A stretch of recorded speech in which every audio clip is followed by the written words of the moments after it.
Dungeons and Dragons ride! Wow, neat! Give me a break. I don't like this! Whoa! What's happening? Whoa! Where are we? Look out! Fear not, Ranger. Barbarian, magician, thief, cavalier, and acrobat.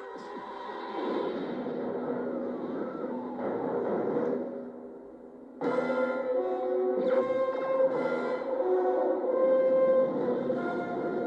was that? That was Venger, the force of evil. I am Dungeon Master, your guide in the realm of Dungeons and Dragons. Welcome everybody to Back in Toons. I'm your host Michael, and this episode is 6 months in the making. I finally was able to get my co-host. Go ahead and introduce yourself. Tony, you still there? Hey everybody, this is Tony Racy. And we've been How you talking doing, about doing this episode for about 6 months now, but things just keep getting in the way. And listeners will just notice that the phone call got disconnected, and I had to go, hey, wait, where are you? Sometimes Skype is a pain in the butt. All right, so the very first episode of Dungeons and Dragons is called The Night of No Tomorrow. It's complete up on YouTube. Go ahead and hit play now. We'll just discuss the cartoon while we go. Hold on, let me see if I can get this DVD player to work. Oh, crap. So the opening theme of this is kind of strange because most cartoons had a music set up and at best it would show names. This one's kind of weird because it has music in the background but narration up front, which is very unusual for a cartoon. I don't think I've ever seen that outside of this cartoon. Right. It's cool because they they give you the whole storyline in like the opening credit sequence. They don't have to go over it again at any other time. They never have to and they keep every time you see it. It's like you're reminded, oh yeah, that's how they got there. They took that crazy tunnel of love / horror funhouse ride into this crazy Dungeons and Dragons realm. Yeah, it's a weird way to intro, but at least it cuts down the exposition every episode. This is how we got here, and they're like, well, just watch the intro, you'll be fine. Right.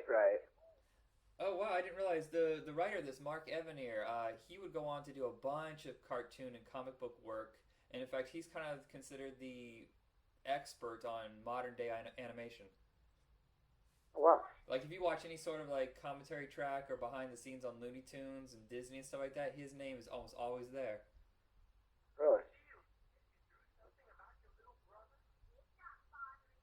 Did you have a problem when you were a kid? Like, did your parents have issue with you being into Dungeons and Dragons? Because my parents would not let me.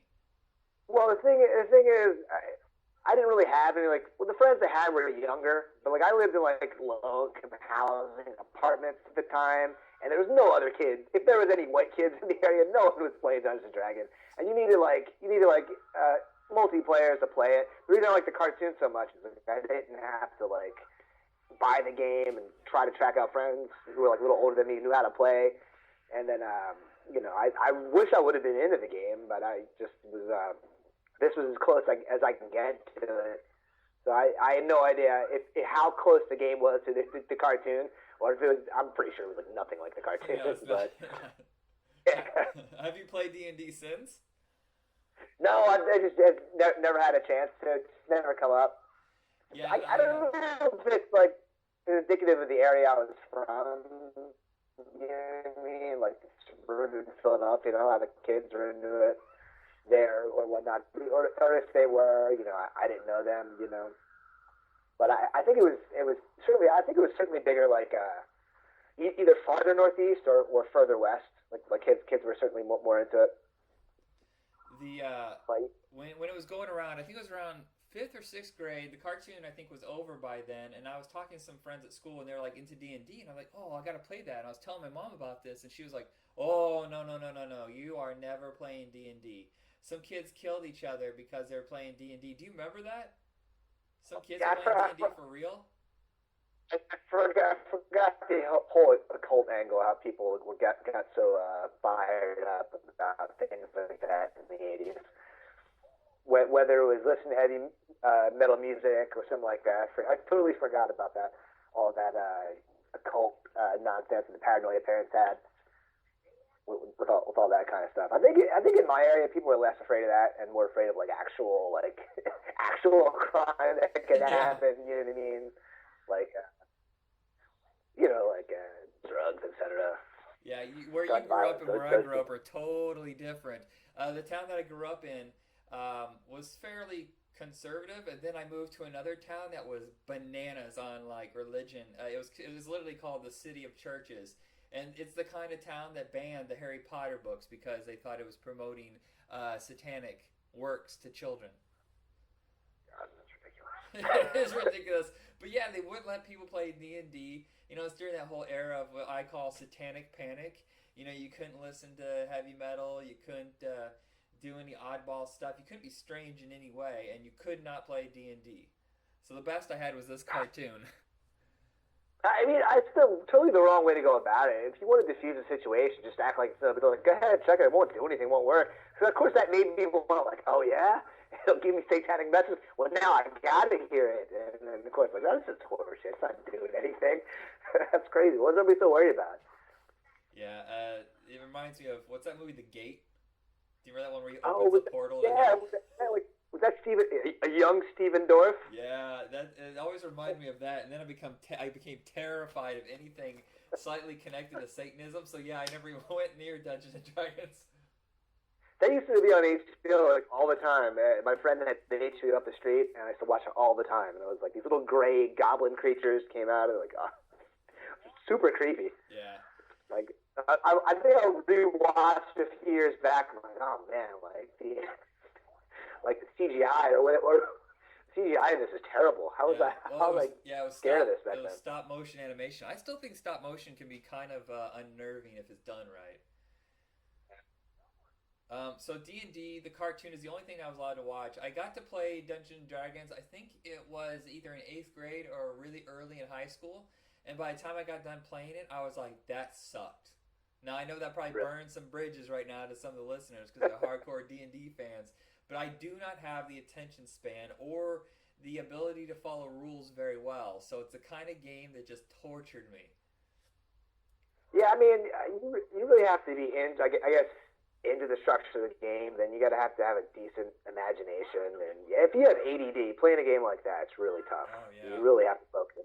Yeah, try giving me Monopoly, my brain explodes. It's like, how many hours do I have to commit to this game? Oh my god. Well, yeah, I guess that's pretty much what's cool about the cartoon. It kind of like plays the game for you, or as much as I knew. You know what I mean? Like, this is probably exactly what the game's like. Why I don't even have to play it? I just watch it on TV. Take like the lazy man's route. Yeah. The what is it? The video games aren't too bad. I have one on my Xbox I got free, and it's pretty entertaining because it doesn't make you do a whole lot of the world building, and it's just basically a straightforward hack and slash. Oh, that's cool. What's a Got Baldur's my name. Gate? It's got my name written all over. In Magic the Gathering, I tried playing that in college, and it's almost the same exact rule, except that it costs a friggin' fortune because you got to get all these cards, and it's just like I watched my friend basically go broke buying the cards, and I was like, "All right, you're selling this. Let me check it out." And I was like, "Oh, I don't. I'm good. I don't need to do this." I work with this guy, and him and his ex-girlfriend are in this dispute over a Magic the Gathering card. Apparently, this one card is super valuable, and I was like, really? He's like, well, she wants my Magic card. I was like, it's probably this is the nerdiest dispute I've ever heard in my life. He's like, it's pretty valuable though, man. It's like a couple $100. I was like, really? Wait, Magic the Gathering is still going on? It's not out of business? Oh no, people still do it. I see packs at stores. People still buy it. I had no idea. I thought it went out of business years ago. I thought people I moved guess on to this was something like an else. older, rare, vintage card, and people still. This kid's still playing, as far as I know, and his ex-girlfriend is too, apparently. So here's the funny thing about Dungeons and Dragons, and it kind of has the look. If you know cartoons from the early '80s, it won't surprise you that Marvel is responsible for the production of this cartoon. Yeah, I mean, it has real similar look like some of the other action cartoons of the era. Your GI Joes, your Thundercats, your Transformers. It has that kind of it has that that sort of I don't know, that sort of general look. Yeah, there's two usually different schools of the animation, and they usually have an anime style, which is what Transformers and GI Joe had. You can usually tell because Japanese animation, either it's done differently or it's done on a lower budget because it kind of has a slight blur effect. Whereas this looks like it's done without any blur whatsoever, so it might have been produced in America. Trying to look here to see who ended up doing. Oh no, it is a Japanese company, Toei. I don't think I'm even saying that right. TOEI. I see that name here and there, but they mostly do American stuff. I think during the '80s, and then went back to doing their '90s stuff. Nope, I'm wrong. I don't recognize any of these cartoons except Dragon Ball and Transformers, like at the very end. Oh, they did a Dragon Quest cartoon? You were a Dragon Warrior, right? Yeah. Dragon Warrior. I didn't realize that they did a cartoon for that. I love that game. You have encountered a slime. All right, so you can find that cartoon online somewhere. Yeah, I love that game, but overseas it's called Dragon Quest. I think it's called Dragon Quest here now, but for a long time it was Dragon Warrior. Huh. You know what's weird is this was on for 3 years, and the very final episode, which was going to wrap up everything and then kind of do a spin-off, it never got made. They wrote the script, but they never bothered to doing it. Why would you go for 3 years and then just go, screw the fans, we're just going to leave it open-ended? Yeah, like I had the DVDs, and then I think they made some fan fiction where they kind of did a live action version, and they gave it their own kind of closure. But I think they had the script punched up and everything. I just never went into production, and they just never made it. And it involved Avengers somehow doing something. I can't remember exactly what, but. Now you paid a bloody fortune for your DVDs, didn't you? Yeah, I was like an idiot. It was a few years back, though. It was a couple years back. I don't think that this would have been on YouTube back then, anyway. Well, at least the YouTube catalog, it wasn't what it is now. Right. You know. Well, yeah. Milk Creek also put out a complete I collection. was having a hankering for for some Asian sad one, I suppose. Oh, nice. So the voice. I did try to watch them. Go ahead, sorry, man. The voice cast on this is a lot stronger than most cartoons at the time. If you look at it, it's Willie Ames, of course. He was at a peak when this cartoon came out. Not so much now. I think he's basically known for Bible Man. I think Bible Man's pretty much over too. And Well, I mean, I don't know who some of the other characters are. They had some of the end some of the end credits. The one little kid, the guy who played Bobby in this, went on to become a dentist. And I don't think he did any voice over acting, but beyond what he did in this cartoon. Yeah. So I think he's like a dentist in L.A. somewhere, as far as I know. Yeah, are you talking about Adam Rich, the one who was on 8 is Enough? Is that who does the voice of that? Let me check. Bobby is voiced by Ted Field. No, I have no idea who that is. Yeah, they had a commentary at the end. They said,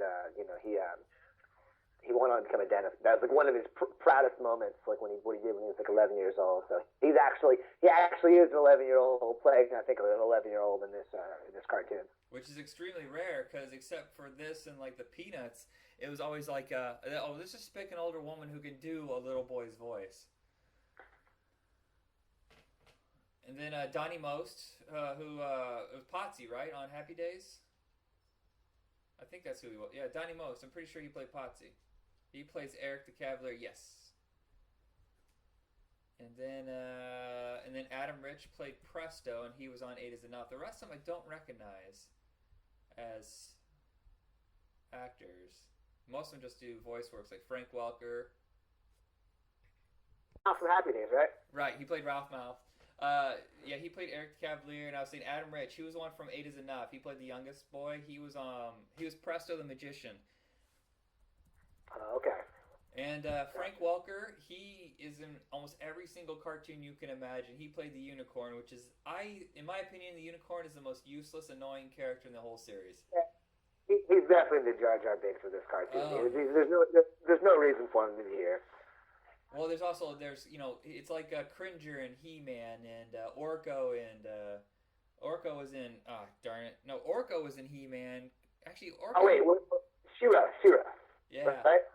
And then I'm thinking, what's the one that was in Thundercats? That little Snarf. All these characters are cute and useless. Totally. I cannot stand them. Well, it seems like they I don't know what plot points they serve. Sometimes it was always them rescuing them from the trouble that they got themselves into. And I'm like, I'm not a pet person, so I guess if you had a pet and you'd go, oh no, Daisy got stuck in the well again, I gotta get her. But Mia's not a pet person. All right, later, idiot. Keep screwing me up. I'm sick of it. Well, Orko is a magician, so I can't imagine why he constantly needed to be saved. I was like, no, dude, you have more powers than all of us put together. What is wrong with you? Why don't you just abracadabra yourself out of this situation, jackass? Yeah, some of these characters they put in these cartoons during the 80s, it seemed like they were just there to either appease, like, girls, like it has kind of an Ewok effect. Actually, yeah, let's just call that. It's called the Ewok effect. The cute side character that's almost useless. Yeah, there was always it was kind of fun to like. They always had a character for comic relief, which would be Eric in this cartoon. And they always have like the protagonist hero, and then of course the femme fatale, and then like the sexy vixen. I guess that's the chick with the pole. And they always got some villain that's truly hideous. Yeah, so he's kind of Darth Vader-esque. Maybe it's for the 80s, but I mean the whole you know, very, very Tolkien, you know. Yeah. Well, you know who voices Venger is Peter Cullen, who did the voice of Optimus Prime. I was about to say that. It would sound just like Optimus Prime. Yeah, a few of these guys, they're like, every time we do an episode of this, we kind of run through the cast, we talk about them, almost every single time you see Peter Cullen and Frank Welker, and I'm like, man, these guys must have had mansions, but then you realize, oh wait, no, they're cartoons during the 80s, they didn't pay them crap. Yeah. I just saw a documentary about cartoon voiceover work on Netflix now. Like, some of those guys make pretty good money nowadays, but yeah.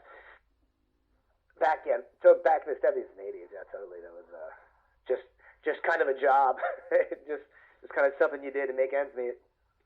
Yeah, sometimes it would be actors who would just try to supplement their income. Now it seems like actors are looking for voice work because, you know, it's not that the work is less, but it's usually faster. You don't have to worry about lighting and setting up the scene and, you know, makeup and clothes. You just walk right in. You got your voice ready? Yeah, we're good. Okay, here's $10,000. Thank you for a day of work. We're like, yes. Right. Yeah, I think one of the things these voiceover actors got angry about is like people would accuse them of not acting. They're just making voices. No, we're acting. You know what I mean? We're totally acting. We just can't be seen doing it. You know? Yeah. Did you see Mark Hamill was talking about how he said voice work was the lazy man's job? And I was like, oh, dude, you've survived off this for like 20 years. What are you doing burning your bridges like this? Yeah, it's so bad. He certainly was living off his Star Wars royalties. I mean, I'm sure that the Batman cartoon alone probably kept food on his table. Yeah. I don't even know how do you think that worked? Do you think George Lucas was stingy with the the licensing rights, giving out money to people and stuff like that, or do you think he was pretty generous? I'm sure he was pretty stingy. I mean, who knew? I don't know if when they all signed their contracts at the beginning that they knew it was going to be the juggernaut it turned out to be. You know. Yeah. Well, no, Fox didn't even think it was going to be a juggernaut because they gave George Lucas the rights to the merchandising. I think he had to give over his paycheck for the movie, but getting the rights to the sequels and the merchandising, oh man, he scored on that one. Yeah. Whatever deal he made with Kenner for those toys, and holy crap. Is Kenner still around? I think Kenner went out of business. I was watching this show on, I don't know if it was Discovery or Learning Channel. It was called The Toy Hunter. And this guy went to like the old Kenner factory or whatever that was in St. Louis or something that folded. And, see if it's tracked down. But yeah, I'm not sure when Kenner went out of business. Maybe the late 80s, maybe early 90s, something like that. Yeah, I used to remember seeing their names everywhere, and they used to grab like all the toy and all the cartoon and movie licenses, and every time a movie would come out, you're like, oh, Crawl, all right, I'll get a toy from that, and then Crawl sucked. You're like, I don't want that toy anymore. Crying Star and stuff like that. Yeah. Here's a weird thing: is the toy company that licensed the rights to the Dungeons and Dragons figures? It was LJN. I didn't even know they even made action figures. I just know them for really, really bad video games. Yeah, I've never seen a Dungeons and Dragons toy in the at my local Toys R Us or toy store in my area. I don't recall ever seeing them around. You know, it's funny. For some reason, my cartoon paused. Where are you at, time-wise? What do you mean? I'm at 1:39 p.m. It's not running on the cartoon. Hold on, sorry, man. It's okay. Let me double check. The one thing I noticed in the licensing, I totally forgot about these. I used to have a ton of them. Is the Pick-a-Path adventure books? Do you remember those? The Choose Your Own Adventure? Oh, yeah. I think there was one called Zork or something like that. I used to read this. I think only one or two, but I used to read the. It was really similar to the Dungeons & Dragons series. I think it was called Zork or The Adventures of Zork or something crazy like that. You know, I think I had one of those. I had a couple of the Indiana Jones ones, and I used to cheat because I would fast forward to the page. Nope, die. Go back. I'm sure everybody did that. I'm sure it was like, no, like it was, like one paragraph and I'm dead. Okay, I guess let me throw this book away. I'll never read this again. Yeah, I did it all the time. I was like, let's see the better way I could navigate this whole adventure. I think most of us did that. If there was any way to do that with the Rubik's Cube, I would have loved to have figured that out. The Rubik's Pyramid? It was like a little triangle one. I remember cheating by taking the stickers off and then putting it back on, but they never stuck exactly the right way. And you're like, that's not obvious at all. Nope. All right, everybody, we came to the end of Dungeons and Dragons. Apologize for some of the audio problems. We both live in the middle of nowhere, so it's gonna happen. Any last words about D&D? No, I mean, I totally wish they made at least one last episode or like wrap it all up. I don't know if I would like if they made a reboot. I'm afraid they do a terrible job. You know what I mean? Or there just wouldn't be any interest in it, and they would just like have like 2 episodes. Yeah, well, the D&D audience has changed so much. At one point, actually, they went out of business or they went bankrupt, and then the company that owns Magic had to buy them and relaunch it. And I think they're more focused not so much on the books, but more focused on the online experience, the video game experience. So the idea of grabbing a book and grabbing a scrap of paper has kind of changed. I know some people still play it though. 20-sided die. Yeah. I mean, I'm sure people are probably still into it. Like it's rainy day games in Portland, or or Tillsboro, I should say, or one of those mini game places in Portland. There's probably have a whole subdivision of fans who are still into Dungeons and Dragons. Yeah, well, Portland is an anomaly because they're kind of old school, retro. Plus the fact that it rains so much, they latch on to things that really aren't around anymore. Like people still have VCRs and they still rent movies from a store, and there's lots of bars, strip clubs, and people love their board games. Yeah, man, I was on Clinton Street, and I was thinking about it. I passed back when I lived in Portland. I passed like a rental shop, VHS rental shop last summer. I was like, holy shit, man! And it's just, I mean, it's kind of hipster. It's a really hipster area. I'm like, of course they're in like an outdated medium, but. Yeah, it's the only city I know of where cassette tapes will come back. Like new people are putting out new albums on cassette, and you're like, it will only happen here. Check out my demo mixtape. I was like, no. It's like, is that right by your DeLorean? Should I have back in time 20 years? Did you ever see the D&D movies? No. There's 3 of them.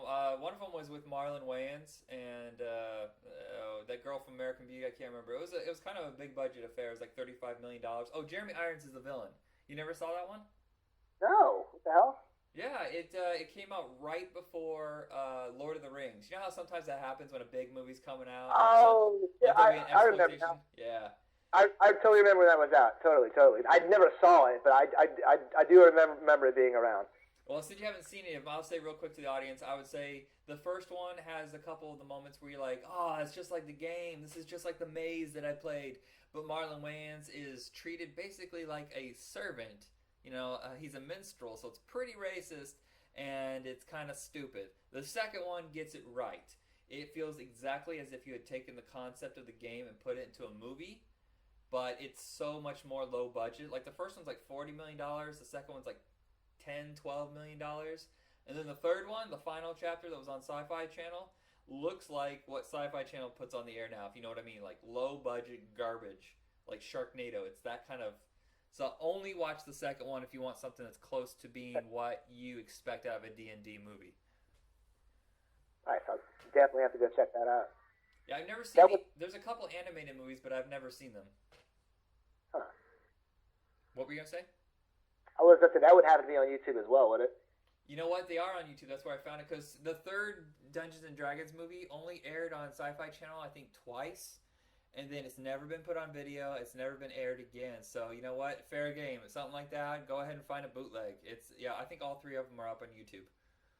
Nice. Definitely check those out. All right. Thank you, everybody, for sitting through this episode. There were some technical difficulties. Maybe we can erase some of those in editing. But furthermore, thank you for your support. Thank you for the suggestions for cartoons. Check us out on Facebook under Retro Rocket Entertainment. And soon... I'll have the Back in Tunes page up so you can catch all of our episodes all at once. Not all at once, because that'd be a weird, disaster of sounds. But you know what I mean. Am I never not awkward? That's kind of your style, man. That's what people come to love and expect. Yeah. Thank you, Tony, for sitting this one out. It was one of those things where we talked about it back in, I think, October, November.